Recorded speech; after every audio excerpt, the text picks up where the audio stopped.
ಬ್ರೇಕ್ನ ಬಳಿಕ ಮತ್ತೊಮ್ಮೆ serial stars ಕಾರ್ಯಕ್ರಮಕ್ಕೆ ನಿಮ್ಗೆಲ್ಲ ಸ್ವಾಗತ. ಅರುಣ ಅವರು ಅವ್ರ ತಂದೆನ ಕೂಡ ನಮಗೆ ಪರಿಚಯ ಮಾಡಿಸಿದ್ರು. ಅವ್ರ ತಂದೆ ಕೂಡ ಮಗಳ ಬಗ್ಗೆ ದೊಡ್ಡ ಕನಸನ್ನ ಇಟ್ಕೊಂಡಿದ್ರು. ಹಾಗೇನೆ ಮಗಳು ಇಷ್ಟು ದಿನ ನಡೆದು ಬಂದಿರುವಂತಹ ಹಾದಿ ಬಗ್ಗೆ ಅವ್ರ ಅಭಿಪ್ರಾಯ ಏನು ಅಂತ ಮಾತನಾಡಿದ್ದಾರೆ. ನೀವೇ ನೋಡಿ ಸರ್. ಅರುಣ ಅಮ್ಮನ ಸೀರಿಯಲ್ ಎಲ್ಲ ನೋಡ್ತಾ ಇರ್ತೀರಾ, ಮಗಳ ಬಗ್ಗೆ ಏನ್ ಅನ್ಸುತ್ತೆ ಇವಾಗ? ಮಗಳ ಬಗ್ಗೆ ತುಂಬಾ ಖುಷಿ ಆಗುತ್ತೆ, ಹೆಮ್ಮೆ ಆಗುತ್ತೆ. ಇಷ್ಟು ಚೆನ್ನಾಗಿ ಬೆಳೆದಾಳಲ್ಲ ಅಂತ ಸಂತೋಷ ಆಗುತ್ತೆ.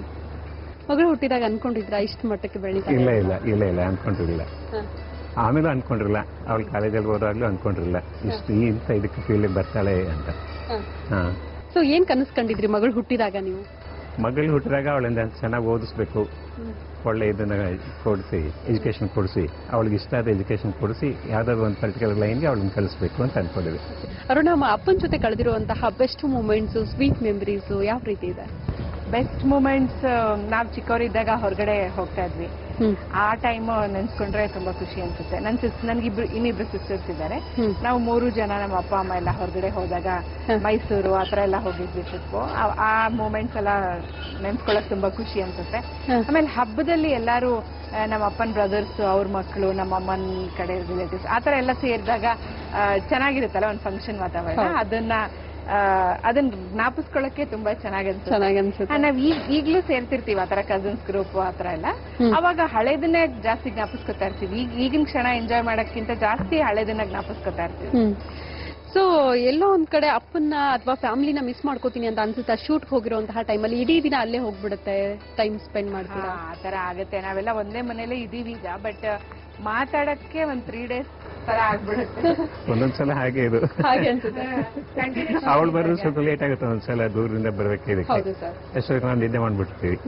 ಬೆಳಿಗ್ಗೆ ಬೇಗ ಹೊರಟ್ಬಿಡ್ತಾಳೆ, ನಾವಿದ್ದಿರಲ್ಲ, ಹಾಗಾಗುತ್ತೆ. ಯಾವ ಪಾತ್ರದಲ್ಲಿ ತುಂಬಾ ಇಷ್ಟ ಆಗಿದ್ದಾರೆ ಮಗಳು? ಮಗಳು ನಮ್ಗೆ ಎಲ್ಲಾ ಪಾತ್ರದಲ್ಲೂ ಇಷ್ಟ ಆಗಿದ್ದಾಳೆ. ನಿಮಗೆ ಒಂದು ಅನ್ಸಿರುತ್ತೆ ನನ್ನ ಮಗಳು ಇಂಥ ಪಾತ್ರದಲ್ಲಿ ಕಾಣಿಸ್ಕೊಂಡ್ರೆ ತುಂಬಾ ಚೆನ್ನಾಗಿರುತ್ತೆ ಅಂತ, ಆತರ ಏನಾದ್ರು? ಇಲ್ಲ ಇಲ್ಲ, ಆತರ ಏನೂ ಇಲ್ಲ.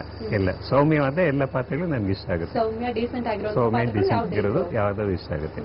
ಮಗಳ ಬಗ್ಗೆ ನೆನಪಿರುವಂತಹ ಬಾಲ್ಯದಿಂದ ಹಿಡಿದು ಇಲ್ಲಿ ತನಕ ಕೂಡ ಬೆಳೆದಿರುವಂತಹ ಡೇಸ್ ಇದೆಲ್ಲ ತುಂಬಾ ಇಷ್ಟ ಆಗಿರುವಂತಹ ಡೇಸ್, ಅಥವಾ ನಿಮ್ಗೆ ಇನ್ನೂ ಕೂಡ ಮರೆಯಕ್ ಆಗ್ತಾ ಇಲ್ಲವಂತಹ ಮೂಮೆಂಟ್ಸ್ ಯಾವ್ದಿದೆ ಸರ್? ಬಾಲ್ಯದಲ್ಲಿದ್ದಾಗ ಅವಳು ಇದಕ್ಕೆ ಹೋಗ್ತಿದ್ದು, ನರ್ಸರಿಗಿಂತ ಫಸ್ಟ್ ಒಂದು ಸ್ಟೇಜ್ ಬರ್ತದೆ ನೋಡಿ, UKG ಇದೆಲ್ಲ, ಇದ್ರಲ್ಲಿ ಸ್ಟೇಜ್ ತುಂಬಾ ಖುಷಿ ಆಗುತ್ತೆ ನಂಗೆ. ಆ ಟೈಮಲ್ಲಿ ಅವಳು ತುಂಬಾ ಖುಷಿ ಪಡ್ತಾ ಇದ್ಲು. ಸ್ಕೂಲಲ್ಲಿ ಹೇಳ್ಕೊಟ್ಟಿದ್ದೆಲ್ಲ ಡ್ಯಾನ್ಸ್ ಅದೆಲ್ಲ ಬಂದು ಮನೇಲಿ ಮಾಡಿ ತೋರಿಸ್ತಾ ಇದ್ಲು. ಇದೆಲ್ಲ ತುಂಬಾ ಖುಷಿ ಆಗುತ್ತೆ. ಆಗಿಂದ ಅವಳು ತುಂಬಾ ಚೂಟಿಯಾಗಿದ್ಲು. ಎಲ್ಲ ಇದ್ರಲ್ಲೂ ಮೊದಲು ಬರೋಳು, ಮುಂದೆ ಬರೋಳು. ಹಾಗಾಗಿ ನಂಗೆ ಆವಾಗಿಂದ ಆಲ್ಮೋಸ್ಟ್ ಎಲ್ಲ ಇಂಟ್ರೆಸ್ಟೆಡ್ ಆಗಿದ್ರು ಎಲ್ಲರೂ ಕೂಡ. ಹಾಗಾಗಿ ತುಂಬಾ ಖುಷಿಯಿಂದ ನೀವು ಅನ್ಕೊಳ್ದೇ ಇರುವಂತಹ ಮಟ್ಟಕ್ಕೆ ಹೌದೌದು, ನಿಜ ಅದು. ಸೊ ಅವಾರ್ಡ್ಸ್ ಎಲ್ಲ ತಗೋತಾರಲ್ಲ ಮಗಳು, ಹೇಗೆ ಫೀಲ್ ಅನ್ಸುತ್ತೆ? ಅಂದ್ರೆ ಎಲ್ಲರಿಗೂ ಕೂಡ ಅಂತ ಅವಕಾಶಗಳು ಸಿಗೋದಿಲ್ಲ.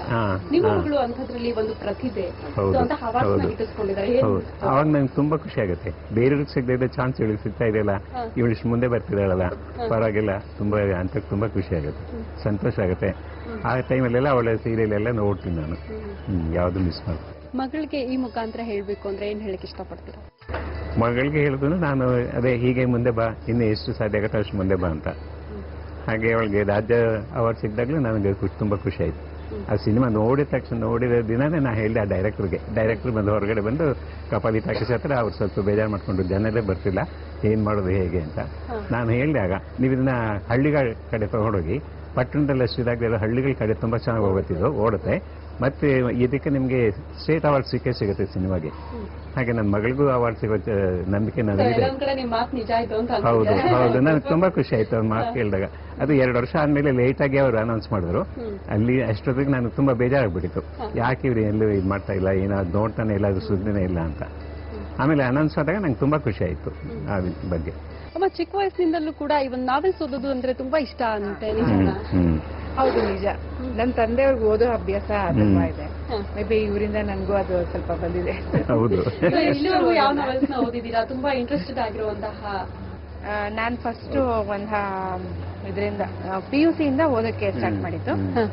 ತ್ರಿವೇಣಿ ಅವ್ರ ಕಾದಂಬರಿಗಳನ್ನೆಲ್ಲ ಓದಿದ್ದೀನಿ. ತುಂಬಾ ಖುಷಿ ಅನ್ಸುತ್ತೆ, ಇಂಟ್ರೆಸ್ಟ್ ಬರುತ್ತೆ. ಸಾಯಿಸುತ್ತೆ ಅಂತ ಒಬ್ರು ರೈಟರ್, ಅವ್ರ ಕಾದಂಬರಿಗಳನ್ನ ಓದಿದ್ದೀನಿ.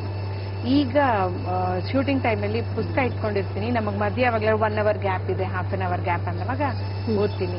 ಇರ್ಬೇಕು ಯಾವಾಗ್ಲೂ ನನ್ನ ಜೊತೆಗೆ ಬಂದ್ಬಿಟ್ಟು. ಅದೊಂದು ದೊಡ್ಡ ಹಾಬಿ ಅಂತ ಹೇಳ್ಬೋದು ನಾವೆಲ್ಲ ಓದೋದು ಅಲ್ವಾ? ಓಕೆ ಅಮ್ಮ, ಎಷ್ಟೋ ಸಾರಿ ಏನೇ ತಪ್ಪುಗಳಾದ್ರೆ ಡೈರೆಕ್ಟ್ ಆಗಿ ಹೋಗಿ ಸಾರಿ ಕೇಳಕ್ ಆಗಿರೋದಿಲ್ಲ, ಬಟ್ ಏನೋ ತಪ್ಪಾಗಿದೆ ನನ್ನಿಂದ ಅಂತ ಅನ್ಸಿರುತ್ತೆ.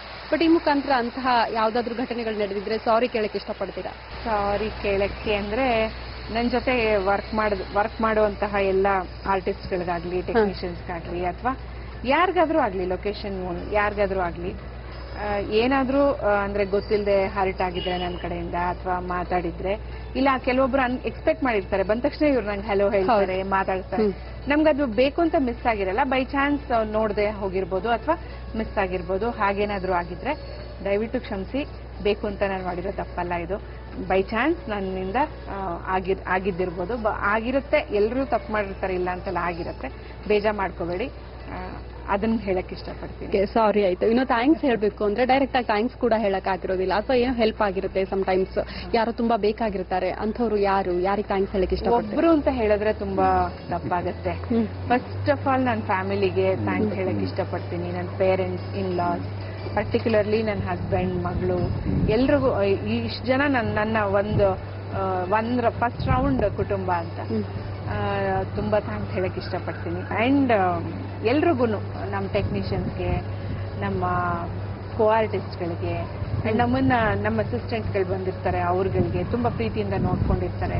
ನಾವು ಯಾವ್ದೋ ಟೆನ್ಷನ್ ಅಲ್ಲಿ ರೇಗಿರ್ಬೋದು, ಇಲ್ಲ ಲೇಟ್ ಮಾಡಿರ್ಬೋದು, ಅವಾಗ್ಲೇ ಏನು ಬೇಜಾರು ಮಾಡ್ಕೊಳ್ದೆ ನಮ್ಮನ್ನ ಎಂಕರೇಜ್ ಮಾಡ್ತಾರೆ, ಸಮಾಧಾನವಾಗಿರ್ತಾರೆ. ಎಲ್ರಿಗೂ ಥ್ಯಾಂಕ್ಸ್ ಹೇಳಕ್ ಇಷ್ಟಪಡ್ತೀನಿ. ಅಂಡ್ ನಂಗೆ ಇದೊಂದು ವೇದಿಕೆನ ಕಲ್ಪಿಸ್ಕೊಟ್ಟಿದೆ ಜನಶ್ರೀ. ನೀವು ಮನೆಗ್ ಬಂದು ಇಂಟರ್ವ್ಯೂ ಮಾಡ್ತೀವಿ ಅಂತ ಹೇಳಿ, ನಾನ್ ಫ್ರೀ ಇರೋ ಡೇಟಿಗೆ ನೀವೆಲ್ಲ ಅಡ್ಜಸ್ಟ್ ಮಾಡ್ಕೊಂಡು ಬಂದು ನೀವು ಇಂಟರ್ವ್ಯೂ ಮಾಡಿದೀರಾ. ನನಗೆ ನಿಮ್ ಜೊತೆ ಎಲ್ಲ ಕಳೆದಿದ್ದು ತುಂಬಾ ಖುಷಿ ಅನಿಸ್ತು, ಸಂತೋಷ ಆಯ್ತು. ನಮ್ಮ ಫ್ಯಾಮಿಲಿ ಮೆಂಬರ್ಸ್ನೆಲ್ಲ ನೀವು ಇನ್ಕ್ಲೂಡ್ ಮಾಡ್ಕೊಂಡಿದೀರಾ. ನಂಗೊಂದು ಅವಕಾಶ ಇದು, ಅವ್ರನ್ನೆಲ್ಲ ಜನರಿಗೆ ಪರಿಚಯ ಮಾಡಿಸಿ ಅವ್ರ ಭಾವನೆಗಳನ್ನ ತೋರ್ಸೋದಕ್ಕೆ. ಗೊತ್ತಿರುತ್ತೆ, ಬಟ್ ಏನು ಮಾತಾಡಕ್ಕೆ ಅಷ್ಟಾಗಿ ಏನು ಗೊತ್ತಿರೋದಿಲ್ಲ. ಸೊ ಅದೇ ನಮ್ಮ ಪ್ರೋಗ್ರಾಮ್ ನ ಉದ್ದೇಶ ಕೂಡ ಅದೇ. ತುಂಬಾ ಒಳ್ಳೆ ಪ್ರೋಗ್ರಾಮ್ ಇದು. ಇಂಥ ಪ್ರೋಗ್ರಾಮ್ಗೆ ನನ್ನನ್ನ ಆಡ್ ಮಾಡ್ಕೊಂಡಿದ್ದಕ್ಕೆ ಜನಶ್ರೀಗೆ ಥ್ಯಾಂಕ್ಸ್ ಹೇಳಕ್ ಇಷ್ಟಪಡ್ತೀನಿ. ಖಂಡಿತ ಒಳ್ಳೊಳ್ಳೆ ಅವಕಾಶಗಳು ಸಿಗ್ಲಿ, ನೀವು ಅನ್ಕೊಂಡಿದ್ದು ಕೂಡ ಸಾಧನೆ ಆಗ್ಲಿ ಅಂತ ನಾವು ಕೂಡ ನಮ್ಮ ಟೀಮ್ ಇಂದ ವಿಶ್ ಮಾಡ್ತೀವಿ. ಆಲ್ ದ ಬೆಸ್ಟ್ ಮಾ. ಹಾಗೆ ನಿಮ್ಮ ಟೈಮ್ ನ ನಮಗೋಸ್ಕರ ಸ್ಪೆಂಡ್ ಮಾಡೋದಕ್ಕೆ ಥ್ಯಾಂಕ್ ಯು ಸೋ ಮಚ್. ಇನ್ನು ಕೊನೆಯದಾಗಿ ನಮ್ಮ ಜನಶ್ರೀ ವೀಕ್ಷಕರಿಗೆ, ನಿಮ್ಮ ಅಭಿಮಾನಿಗಳಿಗೆ ಏನ್ ಹೇಳಕ್ ಇಷ್ಟಪಡ್ತೀರಾ? ಅಭಿಮಾನಿಗಳಿಗೆ, ಜನಶ್ರೀ ವೀಕ್ಷಕರಿಗೆ ಧನ್ಯವಾದಗಳು ಅಂತ ಹೇಳಕ್ ಇಷ್ಟಪಡ್ತೀನಿ.